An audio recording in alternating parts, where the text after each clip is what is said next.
অভিশাপ দেওয়া কেমন কাজ? কেউ জুলুম করলে তাকে অভিশাপ দেওয়া যাবে কি না?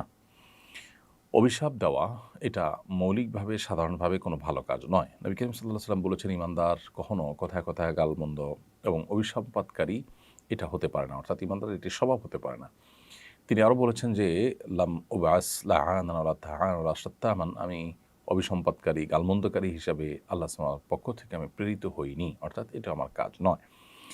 অতএব অভিসম্পাত দেওয়া মৌলিকভাবে এটা কোনো ভালো কাজ নয়। তবে কোনো লোক যদি পাপাচারে লিপ্ত হন, পাপিষ্ঠ হন, অথবা কেউ জালিম হন কিংবা কেউ কাফির হন, তাহলে তখন তার প্রতি অভিসম্পাত করা যাবে কিনা?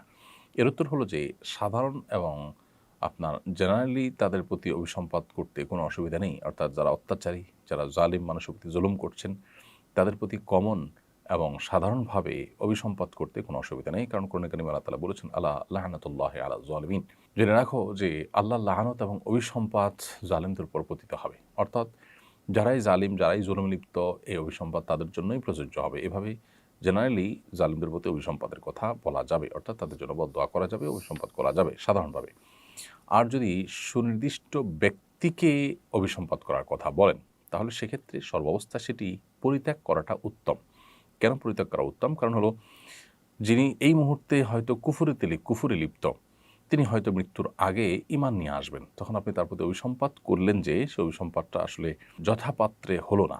এইজন্য আ আ শেখ বিন বাজ রহমতুল্লাহি আলাইহি সৌদি আরবের সর্বোচ্চ উলামা পরিষদের অন্যতম সদস্য, বরং প্রধান মুফতি, গ্র্যান্ড মুফতি ছিলেন তিনি, এবং কাতার ভিত্তিক ফতোয়ার ওয়েবসাইট মারকাজুল ইসলাম ওয়েব, তারাও মারকাজুল ফতোয়া ইসলাম ওয়েব, তারাও একই ফতোয়া দিয়েছেন। তো এই জন্য সুনির্দিষ্ট ব্যক্তির বেলায় অভিসম্পাত না করে, অভিসম্পাত পরিহার করে জেনারেলি সেটা বলাটাই হলো অধিকতর নিরাপদ। আর যদি ব্যক্তিটি মুসলিম হয়ে থাকেন, একজন মুসলিম, তিনি বিভিন্ন পাপে লিপ্ত, এই ব্যক্তিকে অভিসম্পাত কোনো অবস্থাতে করা যাবে না। আর সুনির্দিষ্ট কোনো কাফির যদি হয়, তাহলে সেই ব্যক্তিকেও অভিসম্পাত করলে তার অবস্থার সাথে সম্বন্ধ করে অভিসম্পাত করা যেতে পারে যে, জুলুমে লিপ্ত ব্যক্তির প্রতি আল্লাহ তাআলা অভিসম্পাত হোক। সেক্ষেত্রে তিনি যিনি জুলুমে লিপ্ত তার উপরে পতিত হবে। কিন্তু নির্দিষ্ট করে নাম ধরে ধরে এটি অভিসম্পাত তখনই করবেন যখন লোকটি জালেম হিসাবে, পাপিষ্ঠ হিসাবে বা কাফির হিসাবে, মুসলিম বিদ্বেষী হিসাবে চিহ্নিত, পরীক্ষিত হয়েছে। যেমন নবী করিম সাল্লাল্লাহু আলাইহি ওয়াসাল্লাম মক্কার কিছু মানুষদের বিরুদ্ধে নবী সাল্লাল্লাহু আলাইহি ওয়াসাল্লাম যেমন অভিসম্পাত করেছিলেন মদিনা হিজরতের পর, তো সেই রকম অভিসম্পাত আপনি করতে পারবেন, এমনকি মক্কাতেও।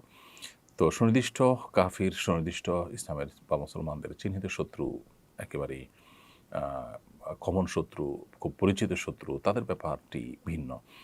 অনেক উলামা বলেছেন যে, নবী করিম সাল্লাল্লাহু আলাইহি ওয়াসাল্লাম ওহীর মাধ্যমে যেহেতু জানতে পেরেছেন এই লোকগুলোর ঈমান নসিব হবে না, সেজন্য তিনি তাদের জন্য ব্যক্তি বিশেষের প্রতি অভিসম্পাত করেছেন। আমরা যদি সেটা জানার সুযোগ নেই, সো আমরা এটা করব না। এজন্য আমরা আগেই বলেছি যে, এই ব্যক্তি বিশেষকে অভিসম্পাত করার ব্যাপারটিকে পরিহার করাটাই উত্তম। এমনকি লোকটি যদি কাফির হন, সেক্ষেত্রে জমহুর উলামা ইকরাম, ইমাম আবু হানিফা রাহমাতুল্লাহ আলাইহি, ইমাম শাফিঈ, মালিক রাহমাতুল্লাহ আলাইহির মতে ওই ব্যক্তি বিশেষ কাফের হলেও ওই কাফের ব্যক্তিকে অভিসম্পাত করা যাবে না।